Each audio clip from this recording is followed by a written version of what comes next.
ಓಂ ಶಾಂತಿ. ಮುರುಳಿ ದಿನಾಂಕ 12/7/2025.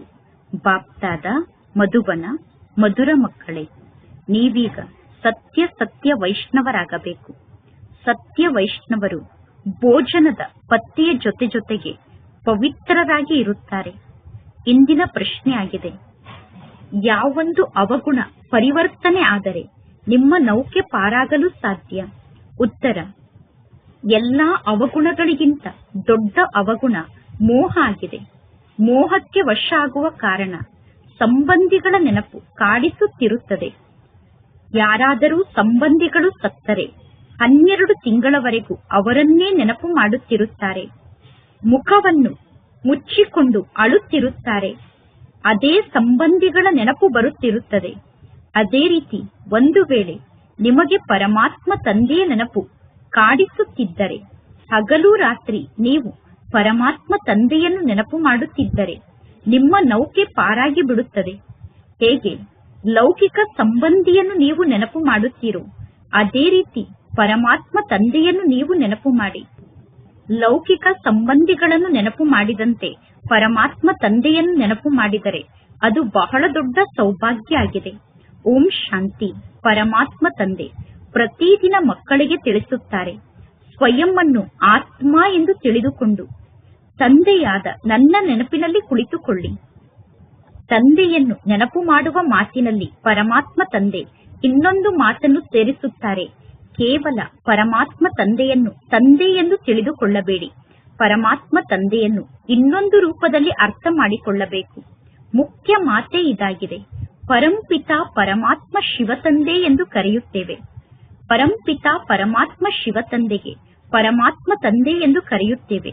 ಅವರು ಜ್ಞಾನದ ಸಾಗರ ಕೂಡ ಆಗಿದ್ದಾರೆ. ಜ್ಞಾನದ ಸಾಗರ ಆಗಿರುವ ಕಾರಣ ಪರಮಾತ್ಮ ತಂದೆ ಟೀಚರ್ ಆಗಿದ್ದಾರೆ. ಪರಮಾತ್ಮ ತಂದೆ ರಾಜಯೋಗವನ್ನು ಕಲಿಸುತ್ತಾರೆ. ಈ ಎಲ್ಲಾ ಜ್ಞಾನದ ಮಾತನ್ನು ನೀವು ಅನ್ಯರಿಗೆ ತಿಳಿಸಿದರೆ ಅವಶ್ಯವಾಗಿ ಸತ್ಯ ಪರಮಾತ್ಮ ತಂದೆ ಇವರಿಗೆ ಶಿಕ್ಷಣವನ್ನು ಕಲಿಸುತ್ತಿದ್ದಾರೆ ಎಂದು ಅವರು ಅರ್ಥ ಮಾಡಿಕೊಳ್ಳುತ್ತಾರೆ. ಪ್ರತ್ಯಕ್ಷ ಜೀವನದ ಮಾತನ್ನು ನೀವು ತಿಳಿಸುತ್ತೀರಾ ಅಂದರೆ ಪ್ರತ್ಯಕ್ಷದಲ್ಲಿ ನಡೆಯುತ್ತಿರುವಂತಹ ಮಾತನ್ನು ನೀವು ತಿಳಿಸುತ್ತೀರಾ. ಪರಮಾತ್ಮ ತಂದೆ ಸರ್ವರಿಗೂ ತಂದೆ ಕೂಡ ಆಗಿದ್ದಾರೆ ಮತ್ತು ಪರಮಾತ್ಮ ತಂದೆ ಟೀಚರ್ ಆಗಿದ್ದಾರೆ ಮತ್ತು ಪರಮಾತ್ಮ ತಂದೆ ಸದ್ಗತಿದಾತ ಆಗಿದ್ದಾರೆ ಮತ್ತು ಆ ಪರಮಾತ್ಮ ತಂದೆಗೆ ಜ್ಞಾನದ ಸಾಗರ ಎಂದು ಕರೆಯಲಾಗುತ್ತದೆ. ಪರಮಾತ್ಮ ತಂದೆ ಶಿಕ್ಷಕ, ಪತಿತ ಪಾವನ, ಜ್ಞಾನದ ಸಾಗರ ಆಗಿದ್ದಾರೆ. ಮೊಟ್ಟ ಮೊದಲು ಆ ಪರಮಾತ್ಮ ತಂದೆಯ ಮಹಿಮೆಯನ್ನು ಮಾಡಬೇಕು. ಆ ಪರಮಾತ್ಮ ತಂದೆ ನಮಗೆ ಶಿಕ್ಷಣವನ್ನು ಕಲಿಸುತ್ತಿದ್ದಾರೆ. ನಾವೆಲ್ಲರೂ ಬ್ರಹ್ಮ ಕುಮಾರಿಯರಾಗಿದ್ದೇವೆ. ಈ ಬ್ರಹ್ಮ ತಂದೆ ಶಿವ ತಂದೆಯ ರಚನೆ ಆಗಿದ್ದಾರೆ. ಈಗ ಇದು ಸಂಗಮ ಯುಗ ಆಗಿದೆ. ರಾಜಯೋಗವನ್ನು ಕಲಿಯುವುದೇ ನಮ್ಮ ಗುರಿ ಉದ್ದೇಶ ಆಗಿದೆ. ಪರಮಾತ್ಮ ತಂದೆ ನಮಗೆ ರಾಜಯೋಗವನ್ನು ಕಲಿಸುತ್ತಿದ್ದಾರೆ. ಅಂದ ಮೇಲೆ ಪರಮಾತ್ಮ ತಂದೆ ಟೀಚರ್ ಆಗಿದ್ದಾರೆ ಅನ್ನುವುದು ಸಿದ್ಧ ಆಯಿತು ತಾನೆ. ಮತ್ತು ಇದು ಶಿಕ್ಷಣ ಆಗಿದೆ. ಈ ಶಿಕ್ಷಣ ಹೊಸ ಜಗತ್ತಿಗೋಸ್ಕರ ಆಗಿದೆ. ಇಲ್ಲಿ ಕುಳಿತಿದ್ದರೂ ಕೂಡ ನಾವು ಅನ್ಯರಿಗೆ ಯಾವ ಜ್ಞಾನದ ಮಾತನ್ನು ತಿಳಿಸಬೇಕು ಅನ್ನುವುದನ್ನು ಬುದ್ಧಿಯಲ್ಲಿ ಪಕ್ಕಾ ಮಾಡಿಕೊಳ್ಳಬೇಕು. ಆಂತರ್ಯದಲ್ಲಿ ಈ ಜ್ಞಾನದ ಮಾತು ಧಾರಣೆ ಆಗುತ್ತಿರಬೇಕು. ಇಲ್ಲಿ ನಿಮಗೆ ಗೊತ್ತಿದೆ, ಕೆಲವರು ಜಾಸ್ತಿ ಜ್ಞಾನವನ್ನು ಧಾರಣೆ ಮಾಡಿಕೊಳ್ಳುತ್ತಾರೆ, ಕೆಲವರು ಕಡಿಮೆ ಜ್ಞಾನವನ್ನು ಧಾರಣೆ ಮಾಡಿಕೊಳ್ಳುತ್ತಾರೆ. ಇಲ್ಲಿ ಯಾರು ಜ್ಞಾನದಲ್ಲಿ ತೀಕ್ಷ್ಣವಾಗಿ ಮುಂದೆ ಹೋಗುತ್ತಾರೋ ಅಂತವರ ಹೆಸರು ಪ್ರಸಿದ್ಧ ಆಗುತ್ತದೆ. ಅಂತವರಿಗೆ ಶ್ರೇಷ್ಠ ಪದವಿ ಸಿಗುತ್ತದೆ. ಪರಮಾತ್ಮ ತಂದೆ ಪತ್ತೆಯ ಬಗ್ಗೆ ತಿಳಿಸುತ್ತಿರುತ್ತಾರೆ. ನೀವೀಗ ಸಂಪೂರ್ಣ ವೈಷ್ಣವರಾಗುತ್ತೀರಾ. ಯಾರು ಸಸ್ಯಾಹಾರಿಗಳಾಗಿದ್ದಾರೋ, ವೆಜಿಟೇರಿಯನ್ ಆಗಿದ್ದಾರೋ ಅವರಿಗೆ ವೈಷ್ಣವರು ಎಂದು ಕರೆಯಲಾಗುತ್ತದೆ. ವೈಷ್ಣವರು ಮಾಂಸ, ಮದಿರ ಇಂಥದ್ದನ್ನು ಸ್ವೀಕಾರ ಮಾಡುವುದಿಲ್ಲ. ಆದರೆ ಲೌಕಿಕ ಜಗತ್ತಿನ ವೈಷ್ಣವರು ವಿಕಾರಕ್ಕೆ ವಶ ಆಗುತ್ತಾರೆ. ಅವರು ವಿಕಾರಕ್ಕೆ ವಶ ಆಗುತ್ತಾರೆ ಅಂದ ಮೇಲೆ ಅವರು ವೈಷ್ಣವರಾಗಿ ಏನು ಲಾಭ ಆಯಿತು? ವೈಷ್ಣವ ಕುಲದವರು ಎಂದು ಹೇಳಿಸಿಕೊಳ್ಳುತ್ತಾರೆ. ಅಂದ ಮೇಲೆ ಈರುಳ್ಳಿ ಮುಂತಾದ ತಮೋ ಪ್ರಧಾನ ವಸ್ತುವನ್ನು ಅವರು ತಿನ್ನುವುದಿಲ್ಲ. ಈಗ ಮಕ್ಕಳಾದ ನಿಮಗೆ ಗೊತ್ತಿದೆ ಯಾವ ವಸ್ತು ತಮೋ ಪ್ರಧಾನ ವಸ್ತು ಆಗಿದೆ ಎಂದು. ಕೆಲವು ಮನುಷ್ಯರು ಬಹಳ ಒಳ್ಳೆಯ ಮನುಷ್ಯರಾಗಿರುತ್ತಾರೆ. ಅಂತಹ ಮನುಷ್ಯರಿಗೆ ಧಾರ್ಮಿಕ ವ್ಯಕ್ತಿಗಳು ಎಂದು ಕರೆಯಲಾಗುತ್ತದೆ ಅಥವಾ ಭಕ್ತರು ಎಂದು ಕರೆಯಲಾಗುತ್ತದೆ. ಸನ್ಯಾಸಿಗಳಿಗೆ ಪವಿತ್ರ ಆತ್ಮರು ಎಂದು ಕರೆಯಲಾಗುತ್ತದೆ. ಮತ್ತು ಯಾರು ದಾನ ಪುಣ್ಯವನ್ನು ಮಾಡುತ್ತಾರೋ ಅಂತವರಿಗೆ ಪುಣ್ಯಾತ್ಮರು ಎಂದು ಕರೆಯಲಾಗುತ್ತದೆ. ಆತ್ಮವೇ ದಾನ ಪುಣ್ಯವನ್ನು ಮಾಡುತ್ತದೆ.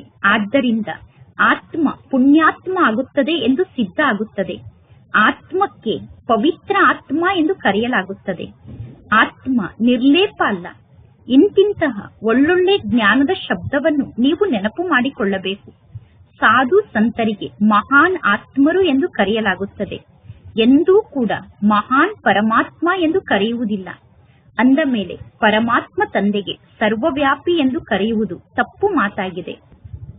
ಸರ್ವರು ಆತ್ಮ ಆಗಿದ್ದಾರೆ. ಜಗತ್ತಿನಲ್ಲಿ ಎಷ್ಟೆಲ್ಲಾ ಜನ ಇದ್ದಾರೋ ಎಲ್ಲರಲ್ಲೂ ಆತ್ಮ ಇದೆ. ಚೆನ್ನಾಗಿ ಓದಿರುವಂತಹ ಬರೆದಿರುವಂತಹ ವಿದ್ಯಾವಂತರು ಯಾರಾಗಿದ್ದಾರೋ ಅವರು ವೃಕ್ಷದಲ್ಲೂ ಕೂಡ ಆತ್ಮ ಇದೆ ಎಂದು ಸಿದ್ಧ ಮಾಡಿ ತಿಳಿಸುತ್ತಾರೆ. ಜಗತ್ತಿನ ಜನ ಹೇಳುತ್ತಾರೆ 84 ಲಕ್ಷ ಯೋನಿ ಏನಿದೆಯೋ ಆ ಎಲ್ಲಾ ಯೋನಿಗಳಲ್ಲೂ ಆತ್ಮ ಇದೆ ಎಂದು. ಒಂದು ವೇಳೆ ಆತ್ಮ ಇರದೇ ಇದ್ದಿದ್ದರೆ ವೃಕ್ಷ ಹೇಗೆ ವೃದ್ಧಿಯಾಗುತ್ತಿತ್ತು ಎಂದು ಕೇಳುತ್ತಾರೆ. ಮನುಷ್ಯರ ತನುವಿನಲ್ಲಿ ಯಾವ ಆತ್ಮ ಇದೆಯೋ ಆ ಆತ್ಮ ಎಂದೂ ಕೂಡ ಜಡವಸ್ತುವಿನಲ್ಲಿ ಹೋಗಿ ಸೇರಿಕೊಳ್ಳಲು ಸಾಧ್ಯ ಇಲ್ಲ. ಶಾಸ್ತ್ರದಲ್ಲಿ ಇಂತಿಂತಹ ಮಾತನ್ನು ಬರೆದು ಬಿಟ್ಟಿದ್ದಾರೆ. ಇಂದ್ರಪ್ರಸ್ಥದಿಂದ ಹೊರಗಡೆ ಹಾಕಿದ ತಕ್ಷಣ ಕಲ್ಲಾಗಿ ಬಿಟ್ಟರು ಎಂದು ಶಾಸ್ತ್ರದಲ್ಲಿ ಬರೆದಿದ್ದಾರೆ. ಈಗ ಪರಮಾತ್ಮ ತಂದೆ ಕುಳಿತು ತಿಳಿಸುತ್ತಾರೆ. ತಂದೆ ಮಕ್ಕಳಿಗೆ ಹೇಳುತ್ತಾರೆ, ದೇಹದ ಸಂಬಂಧವನ್ನು ತ್ಯಾಗ ಮಾಡಿ ಸ್ವಯಂ ಅನ್ನು ಆತ್ಮ ಎಂದು ತಿಳಿದುಕೊಳ್ಳಿ. ತಂದೆಯಾದ ನನ್ನೊಬ್ಬನನ್ನೇ ನೀವು ನೆನಪು ಮಾಡಿ. ಈಗ ನಿಮ್ಮ 84 ಜನ್ಮದ ಚಕ್ರ ಪೂರ್ಣ ಆಗಿದೆ. ಈಗ ನೀವು ತಮೋ ಪ್ರಧಾನರಿಂದ ಸತೋ ಪ್ರಧಾನರಾಗಬೇಕು. ದುಃಖಧಾಮ ಅಂದರೆ ಅಪವಿತ್ರ ಧಾಮ ಆಗಿದೆ.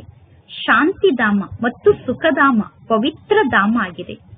ಅಂದ ಮೇಲೆ ಈ ಎಲ್ಲಾ ಮಾತನ್ನು ಈಗ ನೀವು ಅರ್ಥ ಮಾಡಿಕೊಂಡಿದ್ದೀರಾ.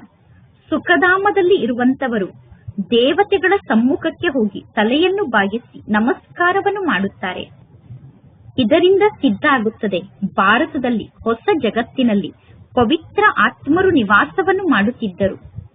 ಆ ಪವಿತ್ರ ಆತ್ಮರು ಶ್ರೇಷ್ಠ ಪದವಿಯನ್ನು ಪಡೆದುಕೊಂಡಿದ್ದರು. ನಾವು ನಿರ್ಗುಣಿಗಳಾಗಿದ್ದೇವೆ, ನಮ್ಮಲ್ಲಿ ಯಾವ ಗುಣವೂ ಇಲ್ಲ ಎಂದು ಮನುಷ್ಯರು ದೇವತೆಗಳ ಸಮ್ಮುಖದಲ್ಲಿ ಗಾಯನವನ್ನು ಮಾಡುತ್ತಾರೆ. ಹಾಗೆ ನೋಡಿದರೆ ಎಲ್ಲರೂ ಗುಣಹೀನರೇ ಆಗಿದ್ದಾರೆ, ಅಂದರೆ ನಿರ್ಗುಣಿಗಳೇ ಆಗಿದ್ದಾರೆ. ಈಗ ಮನುಷ್ಯರಲ್ಲಿ ಯಾವ ಗುಣವೂ ಇಲ್ಲ. ಮನುಷ್ಯರಲ್ಲಿ ಮೋಹ ಬಹಳಷ್ಟು ಇರುತ್ತದೆ. ಸತ್ತಂತಹ ವ್ಯಕ್ತಿಗಳನ್ನು ನೆನಪು ಮಾಡುತ್ತಿರುತ್ತಾರೆ. ಇಂಥವರು ನನ್ನ ಮಗ ಆಗಿದ್ದಾರೆ, ಇಂಥವರು ನನ್ನ ಮಕ್ಕಳಾಗಿದ್ದಾರೆ ಅನ್ನುವುದು ನೆನಪಿಗೆ ಬರುತ್ತದೆ. ಪತಿ ಅಥವಾ ಮಗ ಸತ್ತು ಹೋದರೆ ಅವರನ್ನೇ ನೆನಪು ಮಾಡುತ್ತಿರುತ್ತಾರೆ. ಮಹಿಳೆಯರು 12 ತಿಂಗಳವರೆಗೂ ತಮ್ಮ ಪತಿಯನ್ನು ಅಥವಾ ಮಗನನ್ನು ಚೆನ್ನಾಗಿ ನೆನಪು ಮಾಡುತ್ತಿರುತ್ತಾರೆ. ಮುಖವನ್ನು ಬಟ್ಟೆಯಿಂದ ಮುಚ್ಚಿಕೊಂಡು ಅಳುತ್ತಿರುತ್ತಾರೆ. ಒಂದು ವೇಳೆ ಇದೇ ರೀತಿ ನೀವು ಮುಖವನ್ನು ಮುಚ್ಚಿಕೊಂಡು ಒಬ್ಬ ಪರಮಾತ್ಮ ತಂದೆಯನ್ನು ನೆನಪು ಮಾಡುತ್ತಿದ್ದರೆ, ಹಗಲು ರಾತ್ರಿ ಮುಖವನ್ನು ಮುಚ್ಚಿಕೊಂಡು ಒಬ್ಬ ಪರಮಾತ್ಮ ತಂದೆಯನ್ನು ನೆನಪು ಮಾಡಿದರೆ ನಿಮ್ಮ ನೌಕೆ ಪಾರಾಗಿ ಬಿಡುತ್ತದೆ. ಪರಮಾತ್ಮ ತಂದೆ ತಿಳಿಸುತ್ತಾರೆ, ಹೇಗೆ ನೀವು ನಿಮ್ಮ ಪತಿಯನ್ನು ನೆನಪು ಮಾಡುತ್ತಿರುತ್ತೀರೋ ಅದೇ ರೀತಿ ತಂದೆಯಾದ ನನ್ನನ್ನು ನೀವು ನೆನಪು ಮಾಡಿ. ಆಗ ನಿಮ್ಮ ವಿಕರ್ಮ ವಿನಾಶ ಆಗುತ್ತದೆ. ಈ ರೀತಿ ಮಾಡಿ, ಈ ರೀತಿ ಮಾಡಿ ಎಂದು ತಂದೆ ಯುಕ್ತಿಯನ್ನು ತಿಳಿಸುತ್ತಾರೆ. ಪ್ರತಿದಿನ ಲೆಕ್ಕವನ್ನು ನೋಡಿಕೊಳ್ಳುತ್ತೀರಾ ತಾನೆ? ಈ ದಿನ ಇಷ್ಟು ಖರ್ಚಾಯಿತು, ಇಷ್ಟು ಲಾಭ ಆಯಿತು ಎಂದು ಬ್ಯಾಲೆನ್ಸ್ ನ ಲೆಕ್ಕವನ್ನು ಪ್ರತಿದಿನ ಬರೆಯುತ್ತಾರೆ ತಾನೆ? ಕೆಲವರು ತಿಂಗಳಿಗೊಮ್ಮೆ ತಮ್ಮ ಲೆಕ್ಕವನ್ನು ಬರೆಯುತ್ತಾರೆ. ಇಲ್ಲೂ ಕೂಡ ನೀವು ಲೆಕ್ಕವನ್ನು ಇಡುವಂತಹ ಅವಶ್ಯಕತೆ ಬಹಳಷ್ಟು ಇದೆ. ಪರಮಾತ್ಮ ತಂದೆ ಬಾರಿ ಬಾರಿಗೂ ತಿಳಿಸಿದ್ದಾರೆ. ಪರಮಾತ್ಮ ತಂದೆ ತಿಳಿಸುತ್ತಾರೆ, ಮಕ್ಕಳಾದ ನೀವು ಸೌಭಾಗ್ಯಶಾಲಿಗಳಾಗಿದ್ದೀರಾ. ಮಕ್ಕಳಾದ ನೀವು 1000 ಪಟ್ಟು ಭಾಗ್ಯಶಾಲಿಗಳಾಗಿದ್ದೀರಾ. ಮಕ್ಕಳಾದ ನೀವು 1,000,000 ಪಟ್ಟು ಭಾಗ್ಯಶಾಲಿಗಳಾಗಿದ್ದೀರಾ. ಮಕ್ಕಳಾದ ನೀವು ಪದುಮದಷ್ಟು ಭಾಗ್ಯಶಾಲಿಗಳು, ಅರಬ್ ಭಾಗ್ಯಶಾಲಿಗಳು, ಕರಬ್ ಭಾಗ್ಯಶಾಲಿಗಳಾಗಿದ್ದೀರಾ. ಯಾರೆಲ್ಲ ಮಕ್ಕಳು ಸ್ವಯಂ ಅನ್ನು ಸೌಭಾಗ್ಯಶಾಲಿ ಎಂದು ತಿಳಿದುಕೊಂಡಿದ್ದಾರೋ ಅವಶ್ಯವಾಗಿ ಅವರು ಪರಮಾತ್ಮ ತಂದೆಯನ್ನು ಚೆನ್ನಾಗಿ ನೆನಪು ಮಾಡುತ್ತಿರುತ್ತಾರೆ. ಯಾರು ತಂದೆಯನ್ನು ಚೆನ್ನಾಗಿ ನೆನಪು ಮಾಡುತ್ತಾರೋ ಅವರೇ ಗುಲಾಬಿ ಹೂವಾಗುತ್ತಾರೆ. ಇದೆಲ್ಲ ಸಂಕ್ಷಿಪ್ತವಾಗಿ ತಿಳಿಸುವಂತಹ ಜ್ಞಾನದ ಮಾತಾಗಿದೆ. ಸಂಕ್ಷಿಪ್ತವಾಗಿ ಈ ಎಲ್ಲಾ ಜ್ಞಾನದ ಮಾತನ್ನು ತಿಳಿಸಬೇಕು. ನಾವೀಗ ಸುಗಂಧಭರಿತ ಹೂವಾಗಬೇಕು. ಪರಮಾತ್ಮ ತಂದೆಯನ್ನು ನೆನಪು ಮಾಡುವ ಮಾತೆ ಮುಖ್ಯ ಮಾತಾಗಿದೆ. ಸನ್ಯಾಸಿಗಳು ಯೋಗ ಅನ್ನುವ ಶಬ್ದವನ್ನು ಹೇಳಿದ್ದಾರೆ. ಲೌಕಿಕ ತಂದೆ ಎಂದೂ ಕೂಡ ತಂದೆಯಾದ ನನ್ನನ್ನು ನೆನಪು ಮಾಡಿ ಎಂದು ಹೇಳುವುದಿಲ್ಲ. ಮತ್ತು ಪುನಃ ಲೌಕಿಕ ತಂದೆ ನನ್ನನ್ನು ನೀವು ನೆನಪು ಮಾಡುತ್ತಿದ್ದೀರಾ ಎಂದು ನಂತರ ಕೇಳುವುದಿಲ್ಲ. ತಂದೆಗೆ ಮಕ್ಕಳ ನೆನಪಿರುತ್ತದೆ, ಮಗನಿಗೆ ತಂದೆಯ ನೆನಪು ಸ್ವತಃ ಇರುತ್ತದೆ. ತಂದೆ ಮಕ್ಕಳನ್ನು ನೆನಪು ಮಾಡುವುದು, ಮಕ್ಕಳು ತಂದೆಯನ್ನು ನೆನಪು ಮಾಡುವುದು, ಇದು ಒಂದು ಕಾಯಿದೆ ಆಗಿದೆ. ಇಲ್ಲಿ ಪರಮಾತ್ಮ ತಂದೆ ಮಕ್ಕಳನ್ನು ಕೇಳಬೇಕಾಗುತ್ತದೆ. ಏಕೆಂದರೆ ಮಾಯೆ ತಂದೆಯ ನೆನಪನ್ನು ಮರೆಸಿ ಬಿಡುತ್ತದೆ. ನೀವೀಗ ಇಲ್ಲಿಗೆ ಬರುತ್ತೀರಾ, ಇಲ್ಲಿಗೆ ಬಂದಿದ್ದೀರಾ ಅಂದ ಮೇಲೆ ನೀವು ತಿಳಿದುಕೊಂಡಿದ್ದೀರಾ, ನಾವು ಪರಮಾತ್ಮ ತಂದೆಯ ಬಳಿ ಬಂದಿದ್ದೇವೆ, ನಾವು ಪರಮಾತ್ಮ ತಂದೆಯ ಬಳಿ ಹೋಗುತ್ತಿದ್ದೇವೆ ಎಂದು ನೀವು ತಿಳಿದುಕೊಂಡಿದ್ದೀರಾ. ಅಂದ ಮೇಲೆ ನಿಮಗೆ ಪರಮಾತ್ಮ ತಂದೆಯ ನೆನಪೇ ಇರಬೇಕು. ಆದ್ದರಿಂದ ಬಾಬಾ ಚಿತ್ರಗಳನ್ನು ಕೂಡ ನಿರ್ಮಾಣ ಮಾಡಿಸುತ್ತಾರೆ. ಆ ಚಿತ್ರ ಸದಾ ನಿಮ್ಮ ಜೊತೆಗೆ ಇರಬೇಕು. ಮೊಟ್ಟ ಮೊದಲು ಪರಮಾತ್ಮ ತಂದೆಯ ಮಹಿಮೆಯನ್ನು ಮಾಡಲು ಪ್ರಾರಂಭ ಮಾಡಬೇಕು. ಇವರು ನಮ್ಮ ತಂದೆಯಾಗಿದ್ದಾರೆ ಮತ್ತು ಪರಮಾತ್ಮ ತಂದೆ ಸರ್ವರಿಗೂ ತಂದೆಯಾಗಿದ್ದಾರೆ. ಪರಮಾತ್ಮ ತಂದೆ ಸರ್ವರ ಸದ್ಗತಿದಾತ ಆಗಿದ್ದಾರೆ, ಜ್ಞಾನದ ಸಾಗರ ಆಗಿದ್ದಾರೆ, ನಾಲೆಜ್ಫುಲ್ ಆಗಿದ್ದಾರೆ. ಪರಮಾತ್ಮ ತಂದೆ ನಮಗೆ ಸೃಷ್ಟಿ ಚಕ್ರದ ಆದಿ ಮಧ್ಯ ಅಂತ್ಯದ ಜ್ಞಾನವನ್ನು ನೀಡುತ್ತಾರೆ. ಸೃಷ್ಟಿಯ ಆದಿ ಮಧ್ಯ ಅಂತ್ಯದ ಜ್ಞಾನವನ್ನು ಪಡೆದುಕೊಂಡು ನಾವು ತ್ರಿಕಾಲದರ್ಶಿಗಳಾಗುತ್ತೇವೆ. ಈ ಸೃಷ್ಟಿಯಲ್ಲಿ ತ್ರಿಕಾಲದರ್ಶಿಗಳಾದಂತಹ ಮನುಷ್ಯರು ಯಾರೂ ಇರಲು ಸಾಧ್ಯ ಇಲ್ಲ. ಪರಮಾತ್ಮ ತಂದೆ ತಿಳಿಸುತ್ತಾರೆ, ಈ ಲಕ್ಷ್ಮೀ ನಾರಾಯಣರು ಕೂಡ ತ್ರಿಕಾಲದರ್ಶಿಗಳಲ್ಲ. ಈ ಲಕ್ಷ್ಮೀ ನಾರಾಯಣರು ತ್ರಿಕಾಲದರ್ಶಿಗಳಾಗಿ ಏನನ್ನು ಮಾಡಲು ಸಾಧ್ಯ? ನೀವು ತ್ರಿಕಾಲದರ್ಶಿಗಳಾಗುತ್ತೀರಾ ಮತ್ತು ಅನ್ಯರನ್ನು ನೀವು ತ್ರಿಕಾಲದರ್ಶಿಯನ್ನಾಗಿ ಮಾಡುತ್ತೀರಾ. ಈ ಲಕ್ಷ್ಮೀ ನಾರಾಯಣರಲ್ಲಿ ಒಂದು ವೇಳೆ 3 ಕಾಲದ ಜ್ಞಾನ ಇದ್ದಿದ್ದರೆ ಪರಂಪರೆಯವರೆಗೂ ಎಲ್ಲರಿಗೂ ಆ ಜ್ಞಾನ ಗೊತ್ತಿರುತ್ತಿತ್ತು. ಅಂದರೆ ಪರಂಪರೆಯವರೆಗೂ ಆ ಜ್ಞಾನ ನಡೆಯುತ್ತಿತ್ತು. ಮಧ್ಯದಲ್ಲಿ ವಿನಾಶ ಆಗುತ್ತದೆ. ಆದ್ದರಿಂದ ಈ ಜ್ಞಾನ ಪರಂಪರೆಯವರೆಗೂ ನಡೆಯಲು ಸಾಧ್ಯ ಇಲ್ಲ. ಅಂದ ಮೇಲೆ ಮಕ್ಕಳಾದ ನೀವು ಈ ಜ್ಞಾನದ ಶಿಕ್ಷಣವನ್ನು ಚೆನ್ನಾಗಿ ಸ್ಮರಣೆ ಮಾಡಬೇಕು. ನೀವೀಗ ಈ ಸರ್ವಶ್ರೇಷ್ಠ ಶಿಕ್ಷಣವನ್ನು ಕಲಿಯುತ್ತಿದ್ದೀರಾ. ನಿಮ್ಮ ಈ ಸರ್ವಶ್ರೇಷ್ಠ ಶಿಕ್ಷಣ ಸಂಗಮ ಯುಗದಲ್ಲೇ ನಿಮಗೆ ಪ್ರಾಪ್ತಿಯಾಗುತ್ತದೆ. ನೀವೀಗ ಪರಮಾತ್ಮ ತಂದೆಯನ್ನು ನೆನಪು ಮಾಡದೇ ಇದ್ದರೆ ನೀವು ದೇಹಾಭಿಮಾನಕ್ಕೆ ವಶ ಆಗುತ್ತೀರಾ. ನೀವು ದೇಹಾಭಿಮಾನಕ್ಕೆ ವಶ ಆದರೆ ಮಾಯೆ ನಿಮಗೆ ಪೆಟ್ಟನ್ನು ಕೊಡುತ್ತದೆ. ಯಾವಾಗ ನೀವು 16 ಕಲಾ ಸಂಪೂರ್ಣರಾಗುತ್ತೀರೋ ಆಗ ವಿನಾಶದ ಸಂಪೂರ್ಣ ತಯಾರಿ ನಡೆಯುತ್ತದೆ. ವಿನಾಶಕ್ಕೋಸ್ಕರ ಜಗತ್ತಿನ ಜನ ತಯಾರಿಯನ್ನು ಮಾಡುತ್ತಿದ್ದಾರೆ. ನೀವು ಅವಿನಾಶಿ ಪದವಿಯನ್ನು ಪಡೆದುಕೊಳ್ಳುವುದಕ್ಕೋಸ್ಕರ ತಯಾರಿಯನ್ನು ಮಾಡಿಕೊಳ್ಳುತ್ತಿದ್ದೀರಾ. ಕೌರವರು ಮತ್ತು ಪಾಂಡವರು ಯುದ್ಧವನ್ನು ಮಾಡಲಿಲ್ಲ.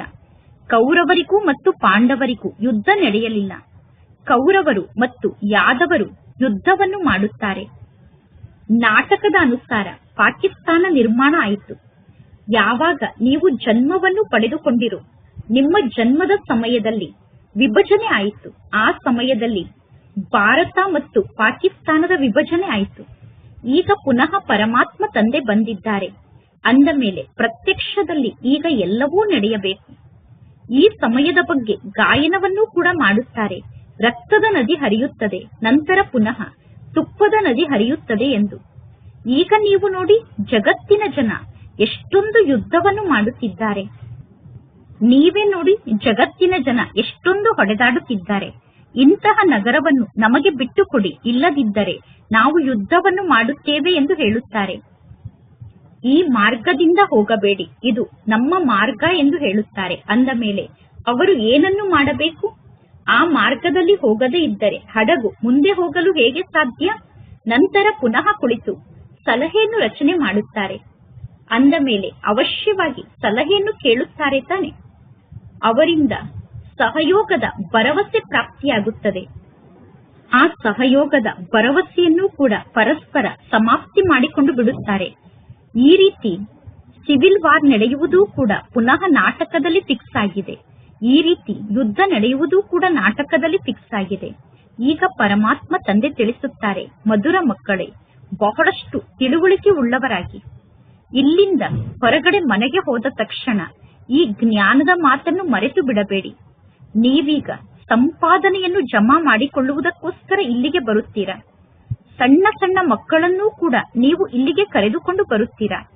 ಅಂದ ಮೇಲೆ ಆ ಮಕ್ಕಳ ಬಂಧನದಲ್ಲಿ ನೀವು ಸಿಕ್ಕಿ ಹಾಕಿಕೊಳ್ಳಬೇಕಾಗುತ್ತದೆ. ಮಧುಬನಕ್ಕೆ ಬರುವಾಗ ಚಿಕ್ಕ ಮಕ್ಕಳನ್ನು ಜೊತೆಗೆ ಕರೆದುಕೊಂಡು ಬಂದರೆ ಆ ಮಕ್ಕಳ ಬಂಧನದಲ್ಲೇ ಇರಬೇಕಾಗುತ್ತದೆ. ಇಲ್ಲಿ ನೀವು ಜ್ಞಾನದ ಸಾಗರನ ದಡಕ್ಕೆ ಬರುತ್ತೀರಾ. ಅಂದ ಮೇಲೆ ಜ್ಞಾನದ ಸಾಗರನ ದಡದಲ್ಲಿ ಎಷ್ಟು ಜಾಸ್ತಿ ಸಂಪಾದನೆಯನ್ನು ಮಾಡಿಕೊಳ್ಳುತ್ತೀರೋ ಅಷ್ಟು ಒಳ್ಳೆಯದು. ನೀವೀಗ ಇಲ್ಲಿಗೆ ಬಂದಿರುವುದೇ ಅವಿನಾಶಿ ಜ್ಞಾನರತ್ನದಿಂದ ಜೋಳಿಗೆಯನ್ನು ತುಂಬಿಕೊಳ್ಳುವುದಕ್ಕೋಸ್ಕರ. ಭೋಲಾನಾಥ ತಂದೆ ನನ್ನ ಜೋಳಿಗೆಯನ್ನು ತುಂಬಿ ಎಂದು ಗಾಯನವನ್ನು ಮಾಡುತ್ತಾರೆ. ಅಂದರೆ ಮುಗ್ಧ ಭಗವಂತ ತಂದೆ ನನ್ನ ಜೋಳಿಗೆಯನ್ನು ತುಂಬಿ ಎಂದು ಗಾಯನವನ್ನು ಮಾಡುತ್ತಾರೆ. ಭಕ್ತರು ಶಂಕರ್ನ ಸಮ್ಮುಖಕ್ಕೆ ಹೋಗಿ ನನ್ನ ಜೋಳಿಗೆಯನ್ನು ತುಂಬಿ ಎಂದು ಹೇಳುತ್ತಾರೆ. ಜಗತ್ತಿನ ಜನ ಪುನಃ ಶಿವ ಶಂಕರ ಇಬ್ಬರೂ ಒಬ್ಬರೇ ಆಗಿದ್ದಾರೆ ಎಂದು ತಿಳಿದುಕೊಳ್ಳುತ್ತಾರೆ. ಶಿವಶಂಕರ ಮಹಾದೇವ ಎಂದು ಹೇಳುತ್ತಾರೆ. ಅಂದ ಮೇಲೆ ಮಹಾದೇವ ದೊಡ್ಡವರಾಗಿ ಬಿಟ್ಟರು ತಾನೆ. ಇಂತಿಂತಹ ಸಣ್ಣ ಸಣ್ಣ ಮಾತನ್ನು ಬಹಳ ಚೆನ್ನಾಗಿ ಅರ್ಥ ಮಾಡಿಕೊಳ್ಳಬೇಕು. ಇದೆಲ್ಲ ಚೆನ್ನಾಗಿ ಅರ್ಥ ಮಾಡಿಕೊಳ್ಳುವಂತಹ ಸಣ್ಣ ಸಣ್ಣ ಜ್ಞಾನದ ಮಾತಾಗಿದೆ. ಈಗ ಮಕ್ಕಳಾದ ನಿಮಗೆ ತಂದೆ ತಿಳಿಸುತ್ತಿದ್ದಾರೆ, ನೀವೀಗ ಬ್ರಾಹ್ಮಣರಾಗಿದ್ದೀರಾ. ಈಗ ನಿಮಗೆ ಈ ಜ್ಞಾನ ಪ್ರಾಪ್ತಿಯಾಗುತ್ತಿದೆ. ಶಿಕ್ಷಣದ ಮೂಲಕ ಮನುಷ್ಯರ ಜೀವನ ಸುಧಾರಣೆ ಆಗುತ್ತದೆ. ನಿಮ್ಮ ನಡತೆ ಮತ್ತು ವ್ಯವಹಾರ ಕೂಡ ಚೆನ್ನಾಗಿರುತ್ತದೆ. ಶಿಕ್ಷಣದ ಮೂಲಕ ನಡತೆ ವ್ಯವಹಾರ ಎಲ್ಲವೂ ಶ್ರೇಷ್ಠ ಆಗುತ್ತದೆ. ನೀವೀಗ ಶಿಕ್ಷಣವನ್ನು ಕಲಿಯುತ್ತೀರಾ. ಯಾರು ಎಲ್ಲರಿಗಿಂತ ಜಾಸ್ತಿ ಶಿಕ್ಷಣವನ್ನು ಕಲಿಯುತ್ತಾರೋ ಮತ್ತು ಅನ್ಯರಿಗೆ ಶಿಕ್ಷಣವನ್ನು ಕಲಿಸುತ್ತಾರೋ ಅವರಲ್ಲಿ ಒಳ್ಳೆಯ ನಡತೆ ಇರುತ್ತದೆ. ಅವರ ನಡತೆ ಒಳ್ಳೆಯ ನಡತೆ ಆಗುತ್ತದೆ. ನೀವೀಗ ಹೇಳುತ್ತೀರಾ, ಮಮ್ಮ ಬಾಬಾರವರ ಗುಣಗಳು ಎಲ್ಲರಿಗಿಂತ ಒಳ್ಳೆಯ ಗುಣ ಆಗಿತ್ತು. ಮಮ್ಮ ಬಾಬಾರವರ ನಡತೆ ಸರ್ವಶ್ರೇಷ್ಠ ನಡತೆ ಆಗಿತ್ತು. ಈ ಬ್ರಹ್ಮ ತಂದೆ ನಮಗೆ ದೊಡ್ಡ ಮಾತೆಯಾಗಿದ್ದಾರೆ. ದೊಡ್ಡ ತಾಯಿಯಾದಂತಹ ಬ್ರಹ್ಮನಲ್ಲಿ ಪರಮಾತ್ಮ ತಂದೆ ಪ್ರವೇಶವನ್ನು ಮಾಡಿ ಮಕ್ಕಳನ್ನು ರಚನೆ ಮಾಡುತ್ತಾರೆ. ಇಲ್ಲಿ ಮಾತ್ಪಿತಾ ಇಬ್ಬರೂ ಕೂಡ ಕಂಬೈಂಡ್ ಆಗಿದ್ದಾರೆ. ಇದೆಲ್ಲ ಎಷ್ಟೊಂದು ಗುಪ್ತವಾದ ಮಾತಾಗಿದೆ. ಹೇಗೆ ನೀವು ಶಿಕ್ಷಣವನ್ನು ಕಲಿಯುತ್ತೀರೋ ಅದೇ ರೀತಿ ಮಮ್ಮ ಕೂಡ ಶಿಕ್ಷಣವನ್ನು ಕಲಿಯುತ್ತಿದ್ದರು. ಮಮ್ಮಾರವರನ್ನು ಪರಮಾತ್ಮ ತಂದೆ ದತ್ತು ತೆಗೆದುಕೊಂಡರು. ಮಮ್ಮ ಬಹಳಷ್ಟು ಬುದ್ಧಿವಂತರಾಗಿದ್ದರು. ಅಂದ ಮೇಲೆ ನಾಟಕದ ಅನುಸಾರ ಮಮ್ಮಾರವರಿಗೆ ಸರಸ್ವತಿ ಅನ್ನುವ ಹೆಸರು ಬಂತು. ಬ್ರಹ್ಮಪುತ್ರ ನದಿ ಬಹಳ ದೊಡ್ಡ ನದಿಯಾಗಿದೆ.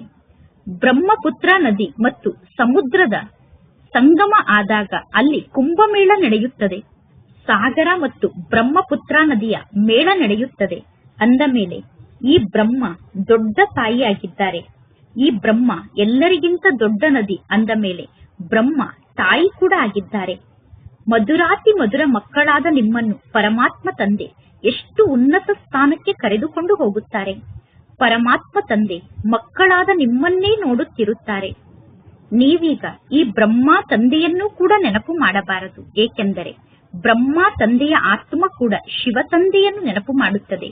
ಈ ಬ್ರಹ್ಮ ತಂದೆ ಕೂಡ ಶಿವ ತಂದೆಯನ್ನು ನೆನಪು ಮಾಡಬೇಕು.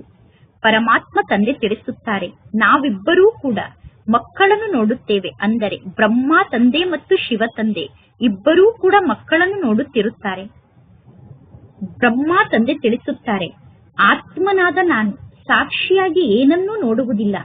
ಆದರೆ ಪರಮಾತ್ಮ ತಂದೆಯ ಸಂಘದಲ್ಲಿ ಇರುವ ಕಾರಣ ನಾನು ಕೂಡ ತಂದೆಯ ಸಮಾನ ಎಲ್ಲರನ್ನೂ ನೋಡುತ್ತಿರುತ್ತೇನೆ. ಪರಮಾತ್ಮ ತಂದೆಯಂತೂ ಸದಾ ಬ್ರಹ್ಮ ತಂದೆಯ ಜೊತೆಗೆ ಇರುತ್ತಾರೆ ತಾನೆ. ಬ್ರಹ್ಮ ತಂದೆ ಸದಾ ಪರಮಾತ್ಮ ತಂದೆಯ ಜೊತೆಗಿದ್ದಾರೆ. ಬ್ರಹ್ಮ ತಂದೆ ಪರಮಾತ್ಮ ತಂದೆಗೆ ಮಗು ಆಗಿದ್ದಾರೆ. ಅಂದ ಮೇಲೆ ಬ್ರಹ್ಮ ತಂದೆ ಹೇಳುತ್ತಾರೆ, ತಂದೆಗೆ ಮಗುವಾದಂತಹ ನಾನು ತಂದೆಯ ಜೊತೆಗೆ ನಿಮ್ಮೆಲ್ಲರನ್ನೂ ನೋಡುತ್ತೇನೆ. ಪರಮಾತ್ಮ ತಂದೆಯ ಜೊತೆಗೆ ವಿಶ್ವದ ಮಾಲೀಕಾಗಿ ನಾನು ಕೂಡ ಸುತ್ತಾಡುತ್ತೇನೆ ಎಂದು ಬ್ರಹ್ಮ ತಂದೆ ತಿಳಿಸುತ್ತಾರೆ. ನಾನೇ ಈ ಎಲ್ಲಾ ಕಾರ್ಯವನ್ನು ಮಾಡುತ್ತಿದ್ದೇನೆ ಎಂದು ನಾನು ಅನುಭವವನ್ನು ಮಾಡುತ್ತೇನೆ. ನಾನು ಕೂಡ ತಂದೆಯ ಜೊತೆಗೆ ನಿಮಗೆ ದೃಷ್ಟಿಯನ್ನು ನೀಡುತ್ತೇನೆ ಎಂದು ಬ್ರಹ್ಮ ತಂದೆ ತಿಳಿಸುತ್ತಾರೆ. ದೇಹ ಸಹಿತ ಎಲ್ಲವನ್ನೂ ಕೂಡ ಮರೆಯಬೇಕು. ಇನ್ನು ತಂದೆ ಮತ್ತು ಮಗ ಇಬ್ಬರು ಒಂದೇ ಸಮಾನ ಆಗಿಬಿಡುತ್ತಾರೆ. ಅಂದರೆ ಶಿವ ತಂದೆ ಮತ್ತು ಮಗ ಆದಂತಹ ಬ್ರಹ್ಮ ತಂದೆ ಇಬ್ಬರು ಒಂದೇ ಸಮಾನ ಆಗಿಬಿಡುತ್ತಾರೆ. ಅಂದ ಮೇಲೆ ಪರಮಾತ್ಮ ತಂದೆ ತಿಳಿಸುತ್ತಾರೆ, ನೀವೀಗ ಬಹಳಷ್ಟು ಪುರುಷಾರ್ಥವನ್ನು ಮಾಡಿ ಅವಶ್ಯವಾಗಿ ಮಮ್ಮ ಬಾಬಾ ಎಲ್ಲರಿಗಿಂತ ಜಾಸ್ತಿ ಸೇವೆಯನ್ನು ಮಾಡುತ್ತಾರೆ. ಲೌಕಿಕ ಮನೆಯಲ್ಲೂ ಕೂಡ ತಂದೆ ತಾಯಿ ಬಹಳಷ್ಟು ಸೇವೆಯನ್ನು ಮಾಡುತ್ತಾರೆ ತಾನೆ. ಸೇವೆಯನ್ನು ಮಾಡುವಂತವರು ಅವಶ್ಯವಾಗಿ ಶ್ರೇಷ್ಠ ಪದವಿಯನ್ನು ಪಡೆದುಕೊಳ್ಳುತ್ತಾರೆ. ಅಂದ ಮೇಲೆ ಪುನಃ ನೀವು ತಂದೆಯನ್ನೇ ಅನುಕರಣೆ ಮಾಡಬೇಕು. ಹೇಗೆ ಪರಮಾತ್ಮ ತಂದೆ ಅಪಕಾರಿಗಳ ಮೇಲೆ ಉಪಕಾರವನ್ನು ಮಾಡುತ್ತಾರೋ ಅದೇ ರೀತಿ ನೀವು ತಂದೆಯನ್ನು ಅನುಕರಣೆ ಮಾಡಿ ಅಪಕಾರಿಗಳ ಮೇಲೆ ಉಪಕಾರವನ್ನು ಮಾಡುವುದು ಹೇಗೆ ಅನ್ನುವ ಶಬ್ದದ ಅರ್ಥವನ್ನೂ ಕೂಡ ತಿಳಿದುಕೊಳ್ಳಬೇಕು. ಪರಮಾತ್ಮ ತಂದೆ ತಿಳಿಸುತ್ತಾರೆ, ತಂದೆಯಾದ ನನ್ನನ್ನು ನೀವು ನೆನಪು ಮಾಡಿ. ನೀವೀಗ ಬೇರೆ ಯಾರ ಮಾತನ್ನೂ ಕೇಳಬೇಡಿ. ಯಾರಾದರೂ ಏನನ್ನಾದರೂ ಹೇಳಿದರೆ ನೀವು ಕೇಳಿದರೂ ಕೇಳದಂತೆ ಇರಬೇಕು. ನೀವು ಸದಾ ಮುಗುಳ್ನಗುತ್ತಿರಬೇಕು. ಅನ್ಯರು ಏನನ್ನಾದರೂ ಹೇಳಿದಾಗ ನೀವು ಮುಗುಳ್ನಗುತ್ತಿದ್ದರೆ ಅವರು ತಮ್ಮಷ್ಟಕ್ಕೆ ತಾವೇ ಶಾಂತ ಆಗಿ ಬಿಡುತ್ತಾರೆ. ಬ್ರಹ್ಮ ತಂದೆ ಕೂಡ ಸದಾ ಹೇಳುತ್ತಿದ್ದರು, ಯಾರಾದರೂ ಕ್ರೋಧವನ್ನು ಮಾಡಿದರೆ ನೀವು ಅವರ ಮೇಲೆ ಹೂವನ್ನು ಸುರಿಸಿ. ನೀವು ಹೇಳಬೇಕು, ನೀವು ಅಪಕಾರವನ್ನು ಮಾಡುತ್ತಿದ್ದೀರಾ, ಆದರೆ ನಾವು ನಿಮಗೆ ಉಪಕಾರವನ್ನು ಮಾಡುತ್ತೇವೆ. ಪರಮಾತ್ಮ ತಂದೆ ಸ್ವಯಂ ಹೇಳುತ್ತಾರೆ, ಇಡೀ ಜಗತ್ತಿನ ಮನುಷ್ಯರು ನನಗೆ ಅಪಕಾರಿಗಳೇ ಆಗಿದ್ದಾರೆ. ಇಡೀ ಜಗತ್ತಿನ ಮನುಷ್ಯರು ನನಗೆ ಅಪಕಾರವನ್ನೇ ಮಾಡುತ್ತಾರೆ ಎಂದು ತಂದೆ ತಿಳಿಸುತ್ತಾರೆ. ತಂದೆಯಾದ ನನಗೆ ಸರ್ವವ್ಯಾಪಿ ಎಂದು ಕರೆದು ನನಗೆ ಎಷ್ಟೊಂದು ನಿಂದನೆಯನ್ನು ಮಾಡುತ್ತಾರೆ. ಆದರೆ ನಾನು ಸರ್ವರ ಉಪಕಾರಿಯಾಗಿದ್ದೇನೆ. ಮಕ್ಕಳಾದ ನೀವೂ ಕೂಡ ಸರ್ವರಿಗೂ ಉಪಕಾರವನ್ನು ಮಾಡುವಂತವರಾಗಿದ್ದೀರಾ. ಅಂದ ಮೇಲೆ ನೀವೇ ವಿಚಾರವನ್ನು ಮಾಡಿ, ಮೊದಲು ನಾವು ಹೇಗಿದ್ದೆವು, ಈಗ ನಾವು ಏನಾಗುತ್ತಿದ್ದೇವೆ. ನಾವೀಗ ವಿಶ್ವಕ್ಕೆ ಮಾಲೀಕರಾಗುತ್ತೇವೆ. ನಮ್ಮ ಕನಸಿನಲ್ಲೂ ಈ ವಿಚಾರ ಇರಲಿಲ್ಲ. ನಮ್ಮ ಸ್ವಪ್ನದಲ್ಲೂ ನಾವು ವಿಶ್ವಕ್ಕೆ ಮಾಲೀಕರಾಗುತ್ತೇವೆ ಅನ್ನುವ ವಿಚಾರ ಇರಲಿಲ್ಲ. ಅನೇಕರಿಗೆ ಮನೆಯಲ್ಲಿ ಕುಳಿತಿರುವಾಗಲೇ ಸಾಕ್ಷಾತ್ಕಾರ ಆಯಿತು. ಆದರೆ ಸಾಕ್ಷಾತ್ಕಾರದಿಂದ ಏನೂ ಲಾಭ ಆಗುವುದಿಲ್ಲ. ಈ ವೃಕ್ಷ ನಿಧಾನವಾಗಿ ವೃದ್ಧಿಯಾಗುತ್ತದೆ. ಇದು ಹೊಸ ವೃಕ್ಷ ಆಗಿದೆ. ಈಗ ಹೊಸ ದೈವಿ ವೃಕ್ಷದ ಸ್ಥಾಪನೆ ಆಗುತ್ತಿದೆ. ಮಕ್ಕಳಿಗೆ ಗೊತ್ತಿದೆ, ನಾವೀಗ ದೈವಿ ಹೂದೋಟವನ್ನು ನಿರ್ಮಾಣ ಮಾಡುತ್ತಿದ್ದೇವೆ. ಅಂದರೆ ನಮ್ಮ ದೈವಿ ಹೂದೋಟ ಈಗ ನಿರ್ಮಾಣ ಆಗುತ್ತಿದೆ. ಸತ್ಯುಗದಲ್ಲಿ ದೇವತೆಗಳೇ ನಿವಾಸವನ್ನು ಮಾಡುತ್ತಾರೆ. ಅಂದ ಮೇಲೆ ಪುನಃ ಈಗ ಸತ್ಯುಗ ಬರುತ್ತದೆ. ನಾಟಕ ಚಕ್ರ ತಿರುಗುತ್ತಿರುತ್ತದೆ. ದೇವತೆಗಳೇ 84 ಜನ್ಮವನ್ನು ಪಡೆದುಕೊಳ್ಳುತ್ತಾರೆ. ಅನ್ಯ ಆತ್ಮರು ಪುನಃ ಎಲ್ಲಿಂದ ಬರುತ್ತಾರೆ? ನಾಟಕದಲ್ಲಿ ಎಷ್ಟೆಲ್ಲಾ ಜನ ಆತ್ಮರ ಪಾತ್ರ ಫಿಕ್ಸ್ ಆಗಿದೆಯೋ ಅದರಲ್ಲಿ ಯಾವ ಆತ್ಮರು ನಾಟಕದ ಪಾತ್ರದಿಂದ ಮುಕ್ತಾಗಲು ಸಾಧ್ಯ ಇಲ್ಲ. ಈ ನಾಟಕ ಚಕ್ರ ತಿರುಗುತ್ತಿರುತ್ತದೆ. ಆತ್ಮ ಎಂದು ಸಣ್ಣದಾಗಲು ಸಾಧ್ಯ ಇಲ್ಲ. ಎಂದು ಆತ್ಮ ಸವೆದು ಹೋಗುವುದಿಲ್ಲ. ಆತ್ಮ ಎಂದೂ ನಾಶ ಆಗುವುದಿಲ್ಲ. ಆತ್ಮ ಸೈಜ್ನಲ್ಲಿ ದೊಡ್ಡದು ಸಣ್ಣದು ಆಗಲು ಸಾಧ್ಯ ಇಲ್ಲ. ಪರಮಾತ್ಮ ತಂದೆ ಕುಳಿತು ಮಧುರ ಮಕ್ಕಳಿಗೆ ತಿಳಿಸುತ್ತಾರೆ. ತಂದೆ ಹೇಳುತ್ತಾರೆ, ಮಕ್ಕಳೇ ಸುಖವನ್ನು ನೀಡುವಂತವರಾಗಿ. ತಾಯಿ ಕೂಡ ತಿಳಿಸುತ್ತಾರೆ, ಮಕ್ಕಳೇ ಪರಸ್ಪರ ಜಗಳವನ್ನು ಮಾಡಬೇಡಿ, ಹೊಡೆದಾಡಬೇಡಿ. ಬೇಹದ್ದಿನ ತಂದೆ ಮಕ್ಕಳಿಗೆ ತಿಳಿಸುತ್ತಾರೆ, ಈ ನೆನಪಿನ ಯಾತ್ರೆ ಬಹಳಷ್ಟು ಸಹಜ ಆಗಿದೆ. ಲೌಕಿಕ ಜಗತ್ತಿನ ಯಾತ್ರೆಯನ್ನು ನೀವು ಅನೇಕ ಜನ್ಮ ಜನ್ಮಾಂತರದಿಂದ ಮಾಡುತ್ತಾ ಬಂದಿದ್ದೀರಾ. ಜನ್ಮ ಜನ್ಮಾಂತರದಿಂದ ಲೌಕಿಕ ಯಾತ್ರೆಗೆ ಹೋಗುತ್ತಾ ಬಂದಿದ್ದೀರಾ. ಆ ಯಾತ್ರೆಯನ್ನು ಮಾಡುತ್ತಾ ನೀವು ಏಣಿಯನ್ನು ಇಳಿಯುತ್ತಾ ಪಾಪಾತ್ಮರಾಗುತ್ತಾ ಹೋಗಿದ್ದೀರಾ. ಪರಮಾತ್ಮ ತಂದೆ ತಿಳಿಸುತ್ತಾರೆ, ಇದು ಆತ್ಮಿಕ ಯಾತ್ರೆಯಾಗಿದೆ. ಈ ಆತ್ಮಿಕ ಯಾತ್ರೆಯನ್ನು ಮಾಡಿ ವಾಪಸ್ ಮನೆಗೆ ಹೋದ ನಂತರ ಪುನಃ ನೀವು ಈ ಮೃತ್ಯು ಲೋಕಕ್ಕೆ ವಾಪಸ್ ಬರಬಾರದು. ಸ್ಥೂಲ ಯಾತ್ರೆಗೆ ಹೋದಂತವರು ವಾಪಸ್ ಮನೆಗೆ ಬರುತ್ತಾರೆ. ಮನೆಗೆ ಬಂದ ನಂತರ ಮೊದಲು ಹೇಗಿದ್ದರೋ ಹಾಗೇ ಆಗಿಬಿಡುತ್ತಾರೆ. ಈಗ ನಿಮಗೆ ಗೊತ್ತಿದೆ, ನಾವೀಗ ಸ್ವರ್ಗಕ್ಕೆ ಹೋಗುತ್ತೇವೆ. ಮೊದಲು ಸ್ವರ್ಗ ಇತ್ತು, ನಂತರ ಏನಾಯಿತು? ಈ ನಾಟಕ ಚಕ್ರ ತಿರುಗಲೇಬೇಕು. ಜಗತ್ತಂತೂ ಒಂದೇ ಆಗಿದೆ. ಇನ್ನು ನಕ್ಷತ್ರ ಲೋಕದಲ್ಲಿ ಯಾವುದೋ ಜಗತ್ತಿಲ್ಲ. ನಕ್ಷತ್ರಗಳಲ್ಲಿ ಯಾವುದೋ ಒಂದು ಲೋಕ ಇಲ್ಲ. ಮೇಲೆ ಹೋಗಿ ಜಗತ್ತನ್ನು ಹುಡುಕಲು ಎಷ್ಟೊಂದು ತಲೆಯನ್ನು ಚಚ್ಚಿಕೊಳ್ಳುತ್ತಾರೆ. ನಕ್ಷತ್ರ ಲೋಕಕ್ಕೆ ಹೋಗಿ ಅಲ್ಲಿ ಏನಿದೆ ಎಂದು ನೋಡಲು ಬಹಳಷ್ಟು ತಲೆಯನ್ನು ಚಚ್ಚಿಕೊಳ್ಳುತ್ತಾರೆ. ತಲೆಯನ್ನು ಚಚ್ಚಿಕೊಳ್ಳುತ್ತಾ ಎಲ್ಲರ ಸಾವು ಸಮ್ಮುಖಕ್ಕೆ ಬಂದು ಬಿಡುತ್ತದೆ. ಇದೆಲ್ಲ ವಿಜ್ಞಾನ ಆಗಿದೆ. ವಿಜ್ಞಾನಿಗಳು ಮೇಲೆ ಹೋಗುತ್ತಾರೆ. ನಂತರ ಏನಾಗುತ್ತದೆ? ಸಾವಂತೂ ಸಮ್ಮುಖದಲ್ಲೇ ನಿಂತಿದೆ ತಾನೆ. ಒಂದು ಕಡೆ ಮೇಲೆ ಆಕಾಶದಲ್ಲಿ ಹೋಗಿ ಸಂಶೋಧನೆಯನ್ನು ಮಾಡುತ್ತಿರುತ್ತಾರೆ. ಇನ್ನೊಂದು ಕಡೆ ಸಾವಿಗೋಸ್ಕರ ಬಾಂಬ್ಸ್ ಅನ್ನು ನಿರ್ಮಾಣ ಮಾಡುತ್ತಿದ್ದಾರೆ. ಒಂದು ಕಡೆ ಆಕಾಶ ಲೋಕಕ್ಕೆ ಹೋಗಿ ಸಂಶೋಧನೆಯನ್ನು ಮಾಡುತ್ತಿದ್ದಾರೆ. ಇನ್ನೊಂದು ಕಡೆ ಎಲ್ಲರ ಸಾವಿಗೋಸ್ಕರ ಬಾಂಬ್ಸ್ ಅನ್ನು ನಿರ್ಮಾಣ ಮಾಡುತ್ತಿದ್ದಾರೆ. ಮನುಷ್ಯರ ಬುದ್ಧಿ ಹೇಗಿದೆ ನೋಡಿ. ವಿಜ್ಞಾನಿಗಳು ಸ್ವಯಂ ಹೇಳುತ್ತಾರೆ, ಯಾರೂ ನಮಗೆ ಪ್ರೇರಣೆಯನ್ನು ನೀಡುತ್ತಿದ್ದಾರೆ ಎಂದು. ಅವರು ಸ್ವಯಂ ಹೇಳುತ್ತಾರೆ, ಅವಶ್ಯವಾಗಿ ವಿಶ್ವದಲ್ಲಿ ಯುದ್ಧ ನಡೆಯುತ್ತದೆ. ಇದು ಅದೇ ಮಹಾಭಾರತ ಯುದ್ಧ ಆಗಿದೆ. ಈಗ ಮಕ್ಕಳಾದ ನೀವು ಎಷ್ಟು ಜಾಸ್ತಿ ಪುರುಷಾರ್ಥವನ್ನು ಮಾಡುತ್ತೀರೋ ಅಷ್ಟು ಸ್ವಯಂನ ಕಲ್ಯಾಣವನ್ನು ಮಾಡಿಕೊಳ್ಳುತ್ತೀರಾ. ನೀವೆಲ್ಲರೂ ಪರಮಾತ್ಮ ತಂದೆಗೆ ಮಕ್ಕಳಾಗಿದ್ದೀರಾ. ಭಗವಂತ ತಂದೆ ನಿಮ್ಮನ್ನು ತಮ್ಮ ಮಕ್ಕಳನ್ನಾಗಿ ಮಾಡಿಕೊಂಡಿದ್ದಾರೆ. ಅಂದ ಮೇಲೆ ನೀವೆಲ್ಲರೂ ಭಗವಾನ್ ಭಗವತಿ ಅಂದರೆ ದೇವಿ ದೇವತೆಗಳಾಗುತ್ತೀರಾ. ಲಕ್ಷ್ಮೀ ನಾರಾಯಣರಿಗೆ ದೇವಿ ದೇವತೆಗಳು ಎಂದು ಕರೆಯಲಾಗುತ್ತದೆ. ಕೃಷ್ಣನಿಗೆ ಜಗತ್ತಿನ ಜನ ಪರಮಾತ್ಮ ಎಂದು ಕರೆಯುತ್ತಾರೆ. ಕೃಷ್ಣ ಪರಮಾತ್ಮ ಆಗಿದ್ದಾರೆ ಎಂದು ಜನ ತಿಳಿದುಕೊಂಡಿದ್ದಾರೆ. ರಾಧೆಗೆ ಅಷ್ಟೊಂದು ಗೌರವವನ್ನು ಕೊಡುವುದಿಲ್ಲ. ಕೃಷ್ಣನಿಗೆ ಬಹಳಷ್ಟು ಗೌರವವನ್ನು ಕೊಡುತ್ತಾರೆ. ಸರಸ್ವತಿ ಹೆಸರು ಪ್ರಸಿದ್ಧ ಆಗಿದೆ. ರಾಧೆಯ ಹೆಸರು ಅಷ್ಟೊಂದು ಪ್ರಸಿದ್ಧ ಆಗಿಲ್ಲ. ಲಕ್ಷ್ಮಿಯ ಕೈಯಲ್ಲಿ ಕಳಸವನ್ನು ತೋರಿಸುತ್ತಾರೆ.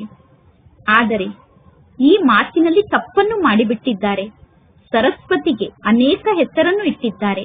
ನೀವೆಲ್ಲರೂ ಕೂಡ ಅದೇ ದೇವಿಯರಾಗಿದ್ದೀರಾ. ನೀವೇ ಸರಸ್ವತಿಯರಾಗಿದ್ದೀರಾ. ದೇವಿಯರ ಪೂಜೆ ನಡೆಯುತ್ತದೆ. ಅಂದ ಮೇಲೆ ಆತ್ಮರ ಪೂಜೆ ಕೂಡ ನಡೆಯುತ್ತದೆ. ಪರಮಾತ್ಮ ತಂದೆ ಪ್ರತಿಯೊಂದು ಮಾತಿನ ಬಗ್ಗೆ ಮಕ್ಕಳಿಗೆ ತಿಳಿಸುತ್ತಿರುತ್ತಾರೆ. ಒಳ್ಳೆಯದು, ಮಧುರಾತಿ ಮಧುರ ಅಗಲಿ ಹೋಗಿ ಮರಳಿ ಸಿಕ್ಕಿರುವ ಮಕ್ಕಳ ಪ್ರತಿ ಮಾತ್ಪಿತಾ ಬಾಪ್ತಾದರವರ ನೆನಪು, ಪ್ರೀತಿ ಹಾಗೂ ಸುಪ್ರಭಾತ. ಆತ್ಮಿಕ ಮಕ್ಕಳಿಗೆ ಆತ್ಮಿಕ ತಂದೆಯ ನಮಸ್ತೆ. ಆತ್ಮಿಕ ತಂದೆಗೆ ಆತ್ಮಿಕ ಮಕ್ಕಳ ನೆನಪು, ಪ್ರೀತಿ ಹಾಗೂ ನಮಸ್ತೆ ನಮಸ್ತೆ ನಮಸ್ತೆ. ಧಾರಣೆಗೋಸ್ಕರ ಮುಖ್ಯ ಸಾರ. ಫಸ್ಟ್ ಪಾಯಿಂಟ್, ಹೇಗೆ ಪರಮಾತ್ಮ ತಂದೆ ಅಪಕಾರಿಗಳ ಮೇಲೆ ಉಪಕಾರವನ್ನು ಮಾಡುತ್ತಾರೋ ಅದೇ ರೀತಿ ಪರಮಾತ್ಮ ತಂದೆಯನ್ನು ಅನುಕರಣೆ ಮಾಡಬೇಕು. ಯಾರಾದರೂ ಅಂತಿಂತಹ ಮಾತನ್ನು ಮಾತನಾಡಿದರೆ ಆ ಮಾತನ್ನು ಕೇಳಿದರೂ ಕೇಳದಂತೆ ಇರಬೇಕು. ಸದಾ ಮುಗುಳ್ನಗುತ್ತಿರಬೇಕು. ಒಬ್ಬ ತಂದೆ ಹೇಳುವಂತಹ ಜ್ಞಾನದ ಮಾತನ್ನೇ ಕೇಳಬೇಕು. ಸೆಕೆಂಡ್ ಪಾಯಿಂಟ್, ಸುಖವನ್ನು ನೀಡುವಂತವರಾಗಿ ಎಲ್ಲರಿಗೂ ಸುಖವನ್ನು ನೀಡಬೇಕು. ಪರಸ್ಪರ ಎಂದೂ ಜಗಳವನ್ನು ಮಾಡಬಾರದು, ಹೊಡೆದಾಡಬಾರದು. ತಿಳುವಳಿಕೆ ಉಳ್ಳವರಾಗಿ ಅವಿನಾಶಿ ಜ್ಞಾನರತ್ನದಿಂದ ನಿಮ್ಮ ಜೋಳಿಗೆಯನ್ನು ಭರ್ಪೂರ್ ಮಾಡಿಕೊಳ್ಳಬೇಕು. ಇಂದಿನ ವರದಾನ ಆಗಿದೆ. ಸಾಗರದ ಆಳಕ್ಕೆ ಹೋಗಿ ಅನುಭವ ಅನ್ನುವ ರತ್ನವನ್ನು ಪ್ರಾಪ್ತಿ ಮಾಡಿಕೊಳ್ಳುವಂತಹ ಸದಾ ಸಮರ್ಥ ಆತ್ಮರಾಗಿ, ಸಮರ್ಥ ಆತ್ಮರಾಗುವುದಕ್ಕೋಸ್ಕರ ಯೋಗದ ಪ್ರತಿಯೊಂದು ವಿಶೇಷತೆ, ಪ್ರತಿಯೊಂದು ಶಕ್ತಿ ಮತ್ತು ಪ್ರತಿಯೊಂದು ಜ್ಞಾನದ ಮುಖ್ಯ ಪಾಯಿಂಟ್ನ ಅಭ್ಯಾಸವನ್ನು ಮಾಡಿ.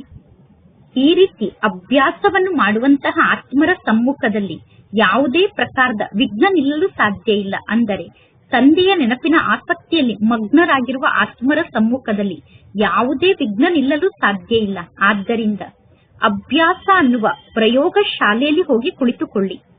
ಇಲ್ಲಿಯವರೆಗೂ ಜ್ಞಾನದ ಸಾಗರ, ಗುಣಗಳ ಸಾಗರ, ಶಕ್ತಿಗಳ ಸಾಗರ್ನ ಮೇಲೆ ಮೇಲೆ ಅಲೆಯಲ್ಲಿ ಆಟವನ್ನು ಆಡುತ್ತಾ ಬಂದಿದ್ದೀರಾ. ಇಲ್ಲಿಯವರೆಗೂ ಜ್ಞಾನದ ಸಾಗರನ, ಜ್ಞಾನದ ಅಲೆಯಲ್ಲಿ ಮೇಲೆ ಮೇಲೆ ಆಟವನ್ನು ಆಡುತ್ತಾ ಬಂದಿದ್ದೀರಾ. ಗುಣಗಳ ಸಾಗರನ, ಗುಣದ ಅಲೆಯಲ್ಲಿ ಮೇಲೆ ಮೇಲೆ ಆಡುತ್ತಿದ್ದೀರಾ. ಶಕ್ತಿಗಳ ಸಾಗರನ, ಶಕ್ತಿಯ ಅಲೆಯಲ್ಲಿ ಮೇಲೆ ಮೇಲೆ ಆಟವನ್ನು ಆಡುತ್ತಿದ್ದೀರಾ. ಆದರೆ ಈಗ ಸಾಗರದ ಆಳಕ್ಕೆ ಹೋಗಿ ಆಗ ಅನೇಕ ಪ್ರಕಾರದ ವಿಚಿತ್ರ ಅನುಭವದ ರತ್ನವನ್ನು ಪ್ರಾಪ್ತಿ ಮಾಡಿಕೊಂಡು ಸಮರ್ಥ ಆತ್ಮರಾಗಿ ಬಿಡುತ್ತೀರಾ. ಇಂದಿನ ಸ್ಲೋಗನ್ ಆಗಿದೆ, ಅಶುದ್ಧತೆಯೇ ವಿಕಾರ ಅನ್ನುವ ಭೂತಗಳನ್ನು ಆಹ್ವಾನ ಮಾಡುತ್ತದೆ. ಆದ್ದರಿಂದ ಸಂಕಲ್ಪದಿಂದ ಕೂಡ ಶುದ್ಧ ಆಗಿ. ಇಂದಿನ ಅವ್ಯಕ್ತ ಸೂಚನೆಯಾಗಿದೆ. ಸಂಕಲ್ಪದ ಶಕ್ತಿಯನ್ನು ಜಮಾ ಮಾಡಿಕೊಂಡು ಶ್ರೇಷ್ಠ ಸೇವೆಗೋಸ್ಕರ ನಿಮಿತ್ತರಾಗಿ. ಹೇಗೆ ಬ್ರಹ್ಮ ತಂದೆ ವಿಶೇಷವಾಗಿ ಶ್ರೇಷ್ಠ ಸಂಕಲ್ಪದ ಮೂಲಕ ಮಕ್ಕಳನ್ನು ಆಹ್ವಾನ ಮಾಡಿದರು, ಅಂದರೆ ಸಂಕಲ್ಪದ ಮೂಲಕ ಮಕ್ಕಳನ್ನು ರಚನೆ ಮಾಡಿದರು. ಈ ಸಂಕಲ್ಪದ ರಚನೆಯನ್ನು ಕಡಿಮೆ ರಚನೆ ಅಲ್ಲ, ಸಂಕಲ್ಪದ ಮೂಲಕ ರಚನೆಯನ್ನು ಮಾಡುವುದು ಸಣ್ಣ ರಚನೆ ಅಲ್ಲ.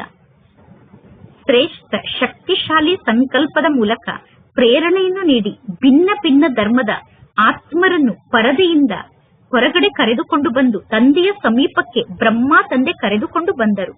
ಅದೇ ರೀತಿ ಮಕ್ಕಳಾದ ನೀವು ಕೂಡ ಶಕ್ತಿಶಾಲಿ ಶ್ರೇಷ್ಠ ಸಂಕಲ್ಪವನ್ನು ಮಾಡುವಂತಹ ಶ್ರೇಷ್ಠ ಸಂಕಲ್ಪಧಾರಿಯಾಗಿ ನಿಮ್ಮ ಸಂಕಲ್ಪ ಶಕ್ತಿಯನ್ನು ಜಾಸ್ತಿ ಖರ್ಚು ಮಾಡಬೇಡಿ, ಸಂಕಲ್ಪ ಶಕ್ತಿಯನ್ನು ವ್ಯರ್ಥವಾಗಿ ಕಳೆಯಬೇಡಿ.